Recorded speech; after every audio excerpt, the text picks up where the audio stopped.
The Trumpet Daily program begins right now. Today's world news, what it means, where it's taking us.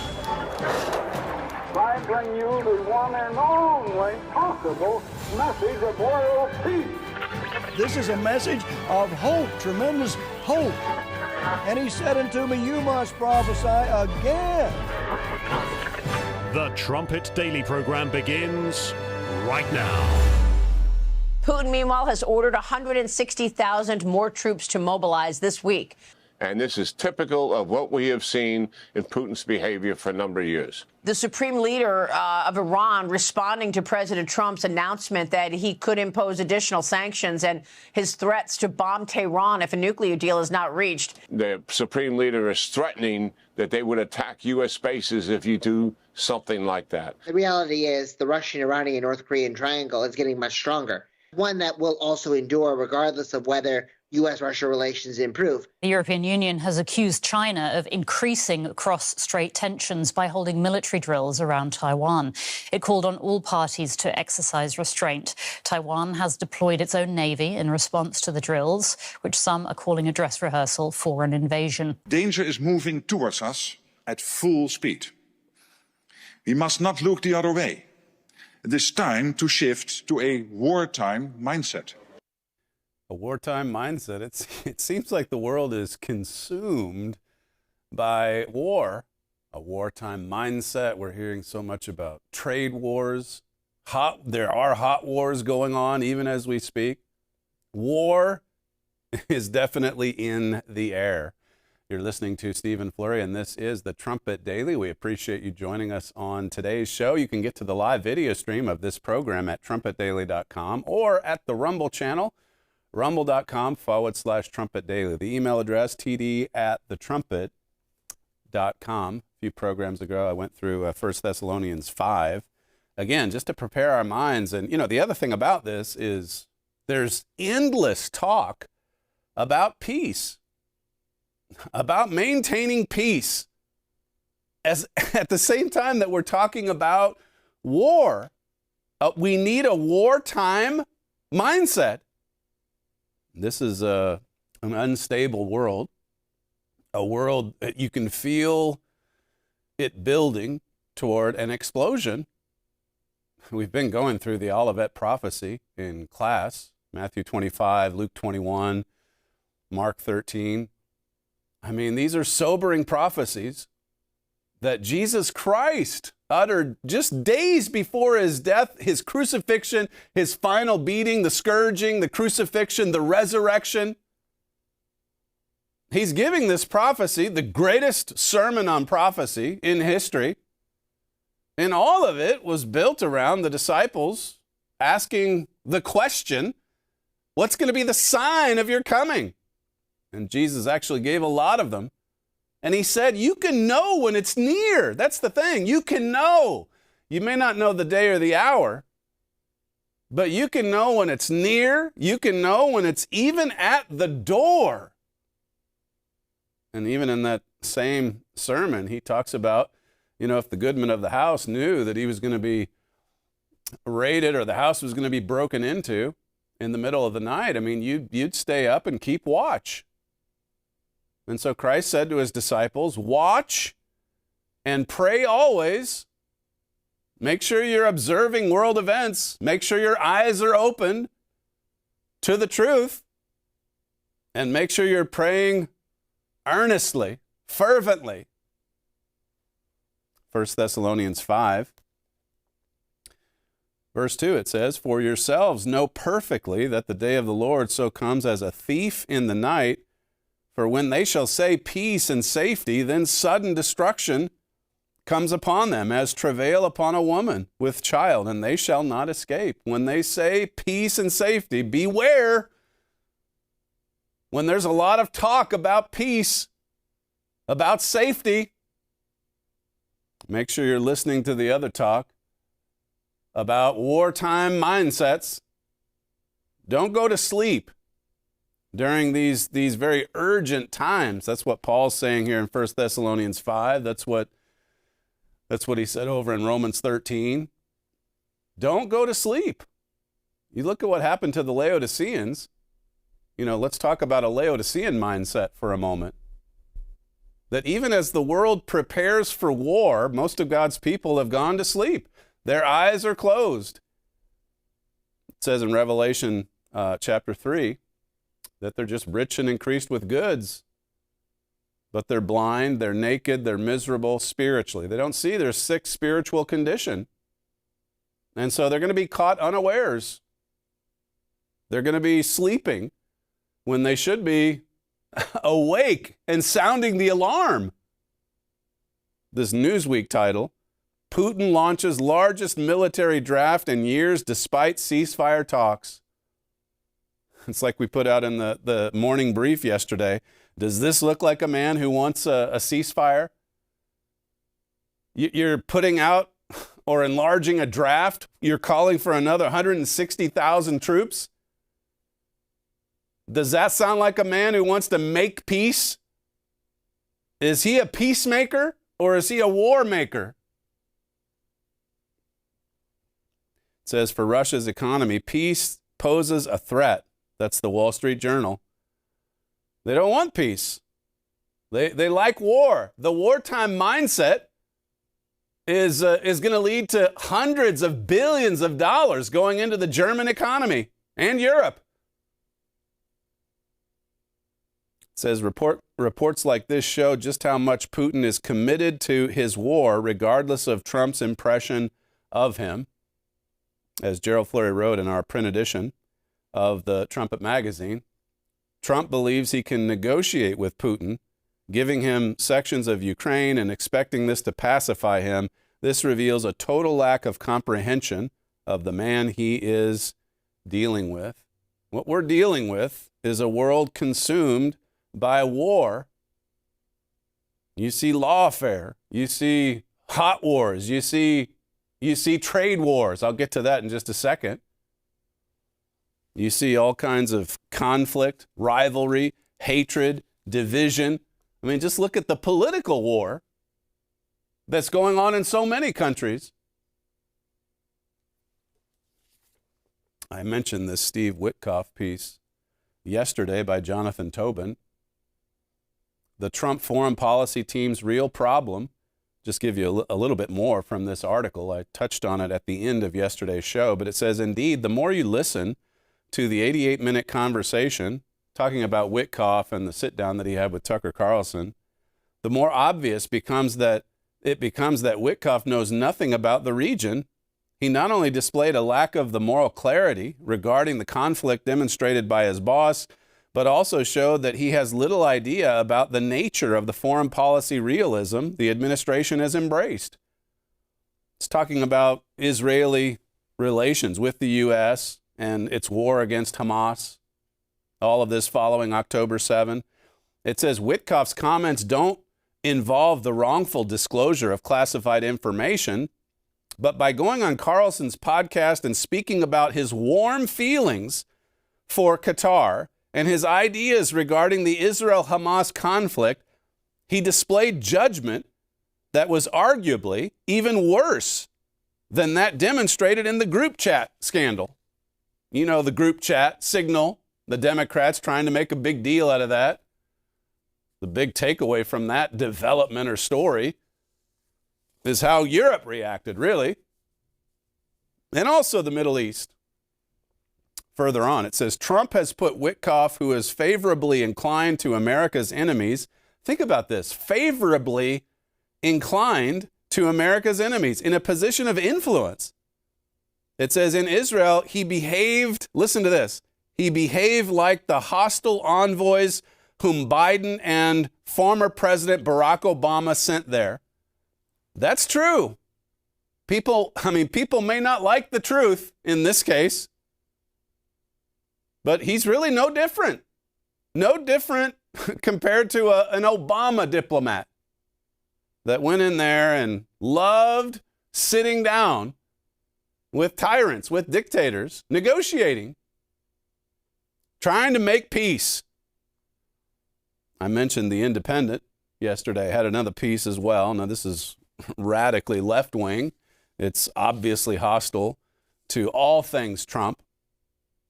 But it says here that this history of Trump's man to negotiate world peace, it should worry us. Talks about Henry Kissinger, just some of his background leading into his negotiation with China and others decades ago. But it says here, Trump clearly believes his golfing chum has exceptional negotiation skills. Why else would he pick him to shuttle between Putin, Hamas, and Bibi Netanyahu in a bid to solve everything all at once? We've got to solve these endless wars. We've got to put an end to war. Even as you heard in the cold open, the world prepares for it. Even as the world takes on a wartime mindset. Where is this leading? Well, listen to the greatest sermon on prophecy ever given. Read the Olivet prophecy. Study what Jesus Christ said about just the beginning of sorrows, what leads into the Great Tribulation. It says here, so far, with the newly appointed U.S. envoy describing the Russian president as a super smart guy, I don't regard Putin as a bad guy, he said. This is all from Tucker's interview with him. I liked him. I thought he was straight up with me. Is that coming from a good judge of character? What would our KGB researcher, let's call him Igor, what would he have found out about Witkoff using open source intelligence? And it just goes through and looks at some of Witkoff's history and how willing he was to take risks with real estate deals and things of that nature. I mean, they're taking calculated risks. They're going way out on a limb in sitting down with Qatar and Hamas and Putin and having such a favorable opinion of them all. As if we can make peace. Even as Putin drafts 160,000 more soldiers, even as Europe takes on a wartime mindset. War is definitely in the air. Now, again, maybe we don't know everything that's going through President Trump's mind. Maybe he brought in Witkoff to just kind of set a baseline and to see, well, if we can't get peace through negotiation, then we're going to have to get tougher. It's hard to say. But when there's a lot of talk about peace and safety, and then you're also getting headlines about the massive military buildup or military spending, this should open the eyes of students of Bible prophecy. Wartime mindset. War is in the air. Lawfare. Hot wars. Trade wars. This was from the Ontario Premier Doug Ford. He's the one that said he wanted to inflict a lot of pain on America. And he's taking on a little bit of a different tone. I guess this is the day one of the so-called liberation of America as the Trump tariffs take effect. Listen to clip 19. Inflation. But do you think it's fair that you have tariffs on a whole number of products? That's right. And we'd be willing to take those off tomorrow if he took all the tariffs off. I just want to go back for a moment. If, in fact, you're prepared to take your tariffs off, why wouldn't you have that negotiation and that conversation now before any tariffs get put in place? Well, we've had this conversation for over the last month. We don't want tariffs. We have another $65 billion worth of tariffs to launch today. That's the last thing we want to do because it's just, again, it's going to hurt both countries. It's going to hurt American workers. That's the last thing I want. Andrew meant take the other ones off, not the ones you're launching today. The ones that you already got. You're saying you take all your tariffs off. I'm saying we will take them all. That's right. Then why is that not? I guess my question is, why has all of that not already happened? And does President Trump know that you'd be prepared to do that? He knows, and Secretary Lutnick knows that we're willing to take these tariffs off like in the next minute if he said he's taking their tariffs off. In the short term, I mean, we may see some compromises here, particularly with American allies, as it was even brought out there. I think the shorter guy he's the New York Times reporter, if I'm not mistaken. Well, I mean, you've had tariffs in place on a lot of American goods. And there's Doug Ford saying, well, yeah, well, I think he was saying we'll remove all of them, including the $65 billion that we're prepared to put in place right now. Well, why were they there for so long? Why didn't you remove them years ago? I think this is Trump's point. But that's a different sounding Doug Ford than the one who said he wanted to inflict pain on Americans, like ordinary citizens. Listen to this from Fox News, just talking about how some nations, smaller nations, friends of America, that have said, hey, let's sit down and talk about this. Let's see if we can come to an understanding. This is clip 2. Could we have last-minute deals, too? We saw Vietnam and Israel change their trade structure. We accepted that. Could the president be working the phones today, getting calls from other countries?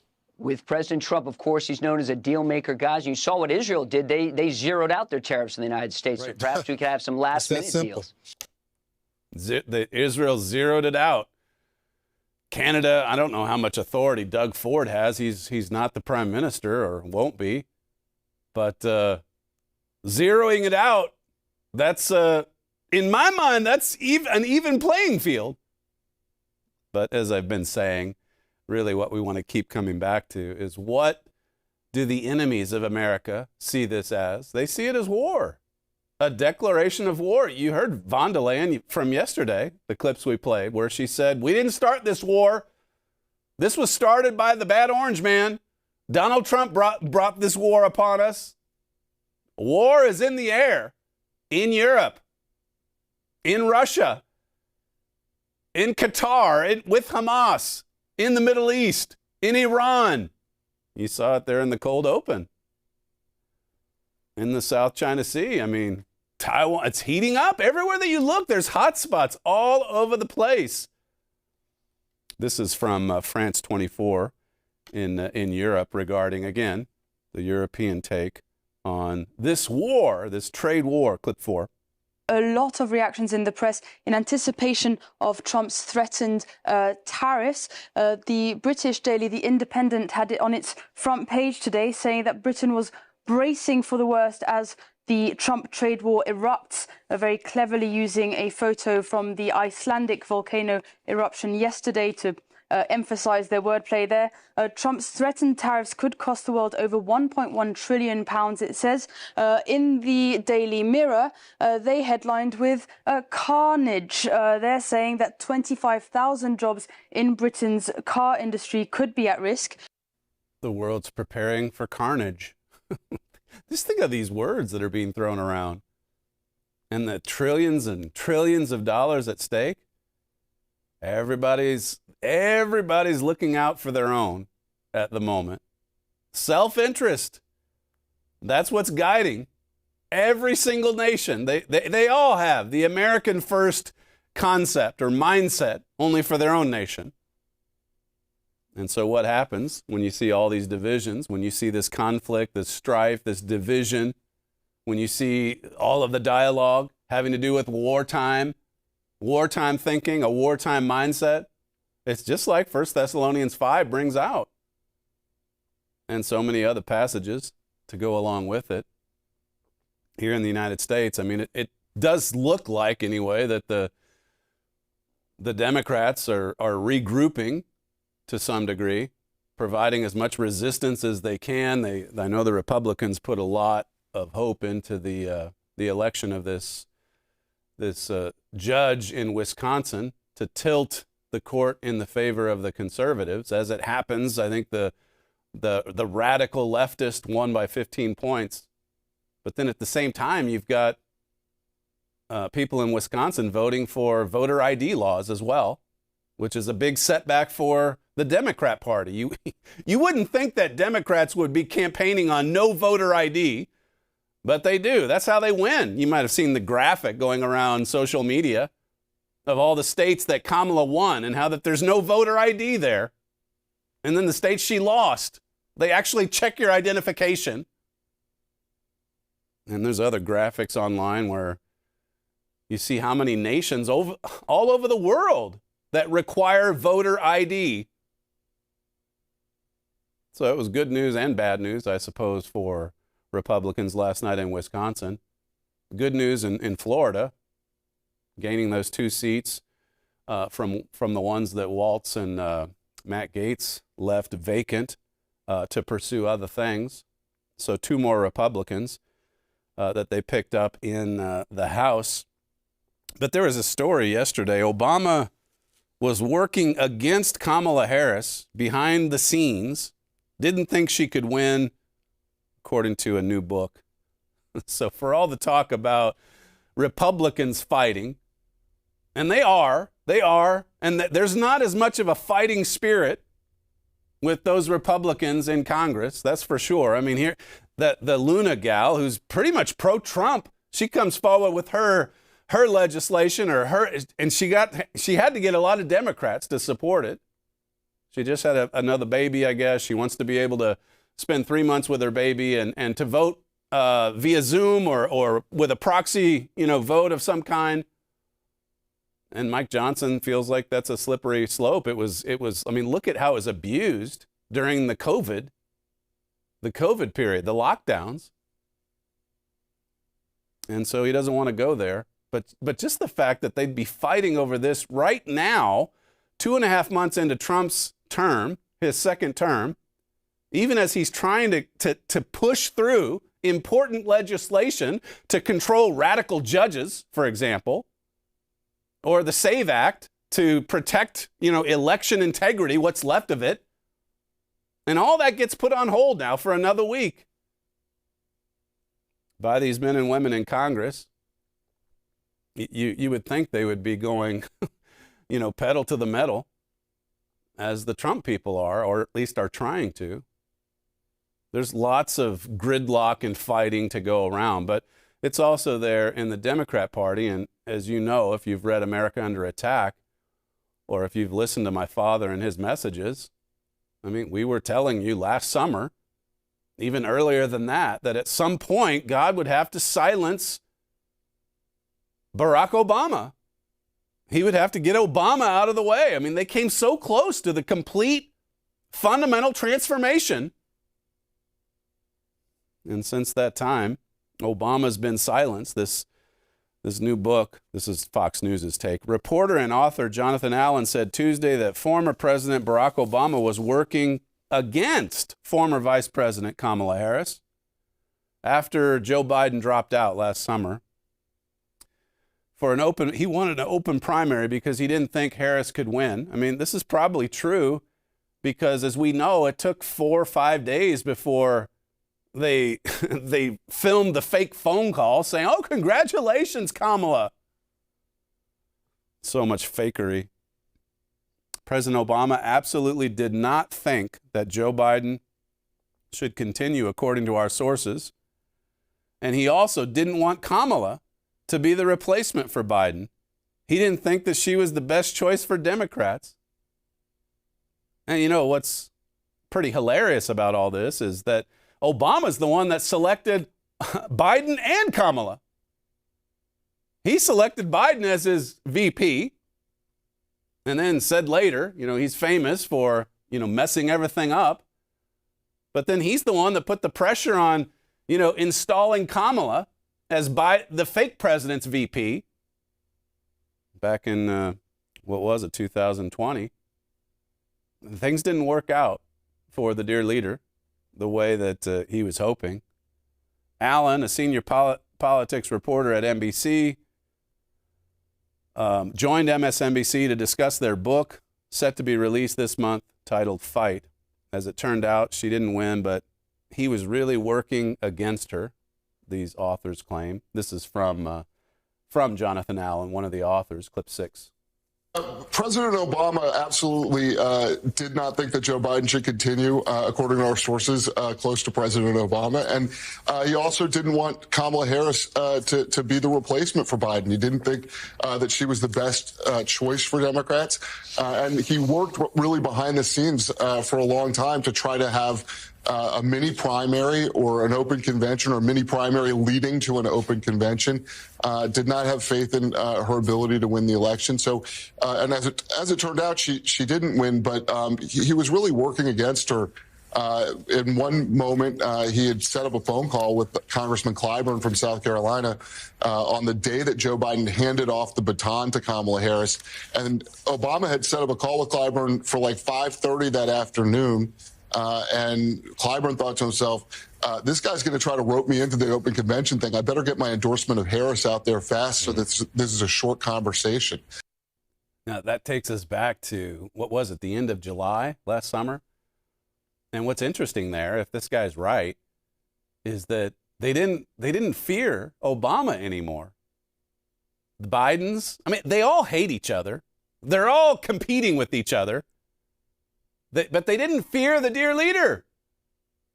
And remember, it was the dear leader. He was still trying to prop up Joe Biden toward the end with George Clooney on stage and the big celebrity bash and everything. But just as my father had said, God was silencing Obama. I mean, I know this is old news by now, but it's worth revisiting this from time to time to just see God's hand in all these maneuvers. I mean, the head tilt in itself, that's a spectacular fulfillment of prophecy. And something to this day, a lot of people in the Trump administration acknowledge that it was the hand of God that saved Donald Trump. There was a time that the Democrat Party and the regime media worshipped. I said worshipped Barack Obama. They swooned. It just demonstrates how far he has fallen. This other clip I have here, it's a Democrat rep who talks about how the party's in trouble. There's no real leadership. You think they're going to go with Cory Booker after his 25-hour speech? 25 hours. Who can say or tell you anything about that speech? What was in it? What it was for? No one knows. Our tax dollars hard at work as Cory Booker gets up there and gives, if it's the radical left commenting on it, the most inspiring, transformative speech in the history of Congress. Or as the Trump people say, just a horrible defense of crazy things, woke policies. Obama, though, was right, wasn't he? Listen to this Dem rep.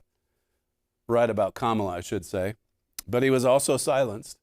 Here's a Dem rep admitting that Democrats are in trouble because they have no clear leader, and they really don't have an agenda except for get Trump. Clip 7. You say that what last night shows is that voters are voting against what they've seen from the Trump administration so far.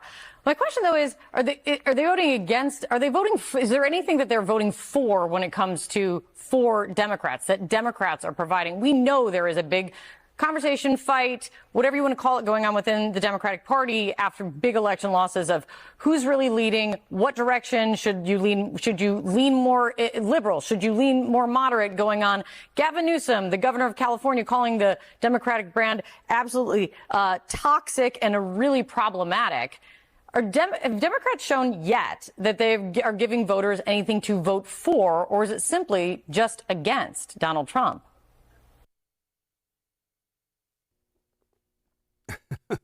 I guess I was waiting for that guy's comment. He didn't have anything to say. He probably did, but we cut it off there. There's nothing to vote for. It's just about get Trump, and you can see why they're going after Donald Trump. They hate what he's doing. They hate what he's exposing.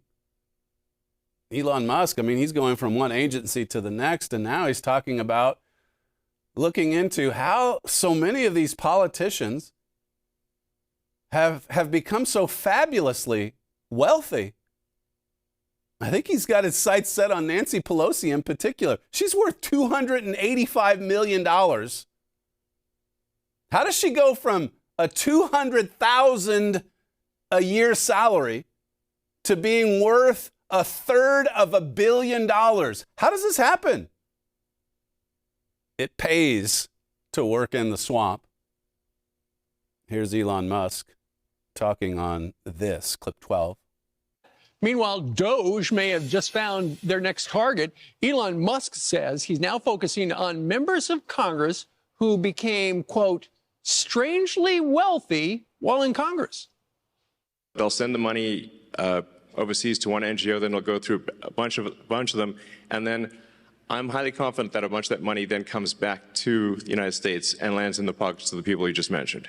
It doesn't go directly, but let's just say that there's a lot of strangely wealthy members of Congress. I'm trying to connect the dots of how did they become rich while earning, how'd they get 20 million if they're earning 200,000 a year? Yeah, and how'd they get 285 million if they're earning 200,000 a year? It's crazy how much money flows through the swamp. I mean, even just your typical congressman or woman, I mean, to get a staff of 25, 30 people, you get the $200,000 per year salary. Anna Luna, she gets the child care. They all get their plane tickets paid for when they go back home for the weekend, which is usually a 3 or 4 day weekend. Plenty of vacation time to go with it. And now here they're fighting. They're fighting over maternity leave when you've got all of this crucially important legislation that's just there waiting to be voted on. And now it's delayed. What a system. It's just like Mr. Armstrong writes in the Wonderful World Tomorrow booklet. What it's going to be like in the world tomorrow, a lot different. Look at how much waste, look at how much inefficiency. I mean, several of them in Congress, they could build a state-of-the-art child care facility for all of the congressional babies. Listen, God's perspective, if you want God's take on what a new mother should be doing, well, in that sense, what she wants is right. She wants to be home with their baby. But this country's a mess. And whether they're men or women, they're going off to Congress. They're being voted in by the people, and they're being paid well, very well. And a lot of them get into the slush fund, like Elon Musk says there. It's just such a corrupt system, top to bottom. And what a time for a hardcore MAGA supporter to say, no, I'm drawing the line here. I'm going to slow down everything for the Trump movement for my own interest. And she gets a lot of Democrat supporters to back her. That ought to tell you something. The Democrats love the proxy voting. They love to dwell in the shadows. You think about what Trump and Musk have been insisting on in the last couple of months. Look, there are people who still work from home, quote unquote, because of COVID. It's all we can do to get them back in the office. And now here comes a conservative Republican saying, no, I want to work from home. Well, gridlock continues. This is not the way to solve problems. This is not the way to fix what's wrong with them. And it just shows how unfixable so much of this is. We're holding out hope. If we can just get this seat, if we can just get this conservative judge in there in Wisconsin, then everything is solved. It says here, this is about the Wisconsin vote from the Federalist. The numbers tracked along polling lines. The ballot question asked, this is actually not the judge, this is regarding voter ID. The ballot asked whether the state constitution should require that voters present valid photographic identification verifying their identity in order to vote. With approval, the Wisconsin Constitution will now bar voters from casting a ballot in any election unless they present a photo ID. So some sanity in Wisconsin, in this world that's off the rails. But then in the same election, they vote in this radical leftist judge. So they've got a 4-3 majority. They're going to redistrict everything, making it from 6 Republican to 2 liberals in the House. Now probably it's going to be 4-4 in 2026. So the Republicans are, discouraged, up in arms. This is politics. This is what we pin our hopes on. That's why we have to keep coming back to the return of Christ. That's why we've got to set our minds on Christ's return. This is what he was trying to do just a couple days before his crucifixion with that Olivet prophecy. I gave you that quote the other day from my father where he said, he was talking about Matthew 24 and verse 3 and the disciples wanting the sign. And as my father wrote, Christ knew that these students of his were going to have to sacrifice their lives. They were going to have to offer themselves in sacrifice to God. And so Christ wanted to set their minds on the kingdom. That's the solution. That's the solution. I mean, we obviously have quite a lot of commentary at our website on this show that considers politics, geopolitics. There's a lot of politics in Europe that we're very interested in, that we follow closely, because Jesus did say, watch world events, the ones that relate specifically to Bible prophecy. One judge is not going to turn this around. Look at what judges all over the country are doing to try to slow down the Trump agenda. I mean, that was legislation that they were going to try to push through the House this week. But now we're consumed with maternity leave. The timing of this, it really is shocking. This is from the Wall Street Journal. A bill to stop nationwide injunctions. These nationwide injunctions have become a favorite tool for those seeking to obstruct Mr. Trump's agenda. Again, you hear and you see all of these words: obstruct, fight, resist. It's a wartime mindset in more ways than one. More than 2/3 of all universal injunctions issued over the past 25 years were levied against the first Trump administration. In the past 2 months alone, judges have issued at least 15 universal injunctions against the administration, surpassing the 14 President Biden faced throughout his 4-year term. It's already ahead of Biden in just 2 months. Judicial activism, President Boasberg. And then you get President Boasberg's daughter working for all these radical left-wing activist groups,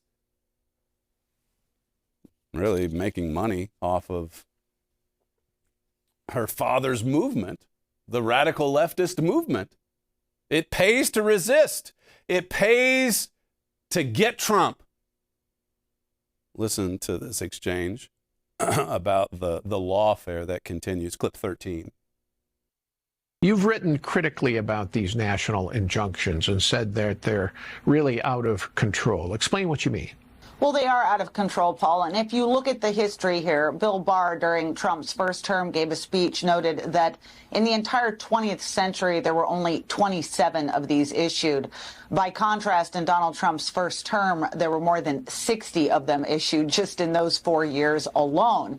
And the problem here has to do with court powers. The traditional reading, courts exist to deal with particular parties and issues that are in front of them. And so if they issue an injunction, the idea is that it applies only to those parties, not to provide, the courts are not there to provide general oversight over the country, which is what these national injunctions allow them to do, essentially usurping a president and an administration's policy and replacing it with their own judgment, which holds nationwide. That's part of the problem. You've had Supreme Court justices that have been concerned about it, written about it, but haven't acted so far. And we'll see what happens. We'll see what they do. This other piece from the New York Post. James Boasberg's daughter works for a nonprofit whose founder said judge rightly blocked deportations of alleged Venezuelan gangsters. And this judge is being praised for that from the radical left. You got to defend the gangsters. Listen to, just to back up, I know I skipped over the Spartacus stuff, but play Stephen Miller's take on, this would be Cory Booker's 25-hour marathon speech that he just concluded, I think, yesterday. I think that that's the first ever filibuster in American history from Cory Booker in favor of getting men into women's sports, keeping our borders open, and making sure that we tax the wages of our tip workers in Nevada. So very courageously, Cory Booker has stood strong for those three issues. Here's what he never filibustered for. Here's what the Democrats never filibustered for. The dead bodies of American citizens raped, mutilated, and murdered by the illegal aliens that Joe Biden and his administration and Secretary Mayorkas funneled into our country during the invasion that took place over the last 4 years. They released people into this nation, not people, monsters into this nation that were pedophiles, that were child rapists, that tortured women, that murdered moms and dads, that committed atrocities that we've never seen before in this country. And now they say, they have the temerity to say, that every single invader that Joe Biden let in should get their own individual judicial trial before they're deported, one at a time. Each one gets $1 million trial in front of a communist judge to decide whether or not we can send them home. How about no? How about we pick them up and we get them out of this country so they can't hurt anyone else? I do like the emotion there from Mr. Miller. You don't see enough of that on TV. It's a thing of the past. But he gets worked up, and he should. I mean, consider the content. Consider an activist wearing a black robe defending the indefensible. More injunctions in the last 2 months than through all of the Biden years, all those years combined. It's a sickness. It's an Isaiah 1-like sickness where it's just running through every sector of society. War, struggle, contest, resist, fight. And you see this build up, this wartime mindset, whether it's lawfare, whether it's trade war, whether it's hot wars. It's all over the place. When we come back, I'll take you through that section in Isaiah 59. I wanted to build on that return of Christ mindset that you see there in the Olivet prophecy, and where God wants us to set our minds as we look around and watch world events and pray always. You're listening to Stephen Flurry, and this is the Trumpet Daily. We'll be right back.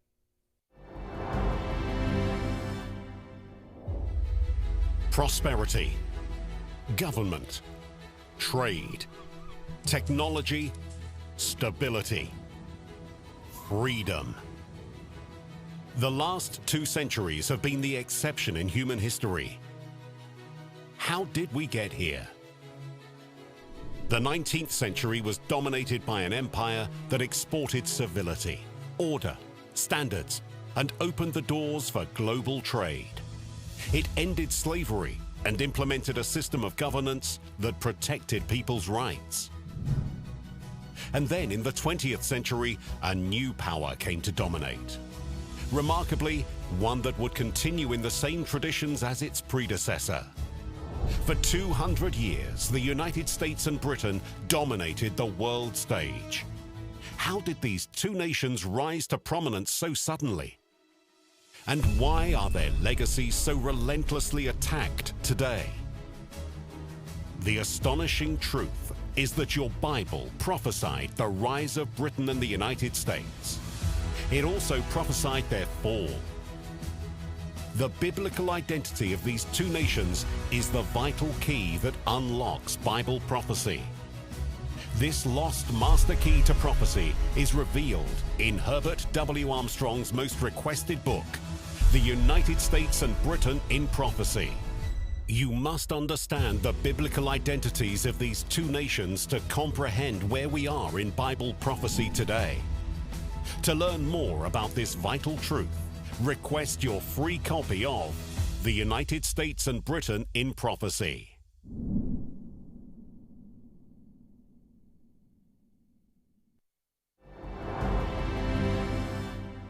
There's this other story. I know it's hypothetical right now, but if you were allowed for some reason to run for a third term, Is there a thought that the Democrats could try to run Barack Obama against you? I'd love that. For his third term? Boy, I'd love that. That would be a good one. I'd like that. Quick reaction, guys, to that Trump comment entertaining a third term. You first, David. Believe him. I think the biggest mistake of the last 8 years is we somehow fail to give credibility to Donald Trump's whims and his impulses, but we know it's true. And January 6th was a perfect example. If he says that he's not ruling it out, he's not ruling it out, and we should consider it a constitutional threat. I have learned the lesson of taking him seriously. Yes. But what was interesting is this was a hot topic for all of us, and none of us picked it this morning because we're all on to him. He's imagining a Democratic election for his third term. He is trying to be Vladimir Putin. And we all know Vladimir Putin is in a democracy. He runs for election. It's a bogus election. But that's Donald Trump's goal. That's sort of his, the ideal for who he could become, which is to ostensibly have an election, but not really. And that's where he's heading. Really what you're talking about is either complete and utter chaos outside of our system, some sort of dictatorship where we don't actually have elections, which of course we hope doesn't happen, or something where the former president would become the Speaker of the House and then the president and the vice president would resign, in which case, of course, you would see court challenges because that goes against the spirit, if not actually the specific words in this 22nd Amendment. It's a distraction from the failures around the administration. He is the distractor in chief. Yep. And so he doesn't want us to keep talking about Signalgate, the way he is tanking the stock market. He doesn't want us to talk about Andriy, the 30-year-old gay hairdresser, Venezuelan, who without any due process, just because he had a tattoo that said mom with a crown and dad with a crown, was grabbed and disappeared to the hellhole in El Salvador. Mm-hmm. He doesn't want us to be talking about any of those things. Mm-hmm. Yeah. And he wants us to be talking about this. The gay hairdresser. I didn't remember that one from. We had this for yesterday, but the freak out, the heads exploding over the possible third term for Donald Trump. What's funny about all this is they rigged and stole the election in 2020 to effectively give the dear leader term number 3. That's what it amounted to, and God had to intervene to bring Jeroboam back, even with all the cheating, even going against, even turning away at the last split second from an assassin's bullet. Warfare is in the air, has been for a long time. That's the spirit of hatred, the spirit of murder. You want to look at 3 terms, whether it's the dear leader or Jeroboam, you couldn't get any more opposite than those two. But that's the spirit of the age. Total division, strife, conflict. Matthew 24:3, this is that verse I keep mentioning. And as he sat upon the Mount of Olives, the disciples came unto him privately, saying, Tell us, when shall these things be, and what shall be the sign of your coming? What's the sign of your coming? That would be his second coming. As I said in class this morning, you've got all these prophecies just pointing to the red siren signs, pointing to Christ's birth, his ministry. I mentioned this yesterday, I know, but his sacrifice, his beating and crucifixion, the resurrection, and also the second coming. Christ knew that most of the disciples would face martyrdom, so he wanted to get their minds on his second coming and the wonderful millennium. That's from my father. In the World Tomorrow book, Mr. Armstrong talks about, what our modern world has produced insofar as human government is concerned, whether it's a republic or a limited monarchy of some kind or communism, obviously. It's easy to look at, the last best hope, the American Republic as the founders envisioned and think, well, this is surely the best. But here again, look at what it's produced. Look at these politicians that become fabulously wealthy because of these slush funds, I should say, that are set up abroad. And then it comes back into the accounts of family members. Think the Biden crime family, or the Pelosi's, the Schumers, all of them. How does this happen? It's the swamp, exactly as Trump said years ago. He was right on that, and we'll see how much he's able to clean it up. Isaiah 59 and verse 4, it says, "None calls for justice, nor any pleads for truth. They trust in vanity and speak lies. They conceive mischief and bring forth iniquity." This is the prophet Isaiah describing our society today. There's so many prophecies like this, and don't dismiss it because, well, this was fulfilled anciently. There's a duality to prophecy. I keep saying, why would God make a third of the Bible prophetic? Because he wants for us to see the signs of the times. He wants for us to be informed. He wants for us to be without excuse. We should know where this is headed. We should know better. Verse 7, it says, "Their feet run to evil, and they make haste to shed innocent blood. Their thoughts are thoughts of iniquity, wasting and destruction are in their paths." Their thoughts are on evil continually. Genesis 6 and verse 5 says that's how it was before the flood. And did you know Jesus said that it's going to be just like it was before the flood here in the last days? What does that mean? What did that universal sin lead to before the flood came? Verse 8, it says, "The way of peace they know not, and there's no judgment in their goings. They have made them crooked paths. Whosoever goes therein shall not know peace." Mr. Armstrong, in his book, he says, governments promise peace but bring wars. They promise benefits for the people and then extract from the people the cost of the benefits plus excessive cost of government. Government promises are empty, and on it goes. That's from the World Tomorrow booklet. If you don't have a copy, make sure you call our operators and request your free copy today. There's no cost, no obligation. If you'd like to subscribe to the Trumpet magazine in order to get tomorrow's news today, tomorrow's headlines today, you can do that by calling the same 800 number as well. We don't know the way to peace. Mr. Armstrong said, when we take a hard, cold, realistic view of conditions and trends, they do point inevitably to a fast approaching world crisis of combined nuclear war, starvation, uncontrollable disease epidemics, crime and violence, and the extinction of human life on this planet. Now, all of that is described in the Sermon on the Mount. In the Olivet prophecy. Well, some of that's described in the first sermon as well, but it's there in that final prophecy from the Mount of Olives. It's New Testament teaching. It's New Testament prophecy. It says in verse 10, "We grope for the wall like the blind, and we grope as if we had no eyes. We stumble at noonday as in the night. We are in desolate places as dead men." We just don't know the way to peace. And then this chapter, which is very sobering, it concludes with this, very similar to what Jesus helped the disciples see with the Sermon from the Mount of Olives. Verse 20, it says, "And the Redeemer shall come to Zion, and unto them that turn from transgression in Jacob, saith the Lord." As Mr. Armstrong wrote, the only hope of justice, of peace, of truth, of right solutions to all this world's problems is the coming in power and glory of Christ to set up world government, the government of God. You can study this and more in the World Tomorrow booklet. Mystery of the Ages is another go-to text.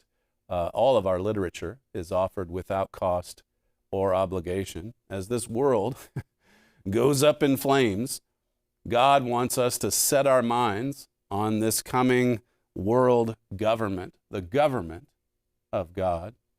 That's all we have time for on today's show, the fastest moving hour in broadcasting. You're listening to Stephen Flurry, and this is the Trumpet Daily. Thanks for joining us on today's show, and we'll see you tomorrow.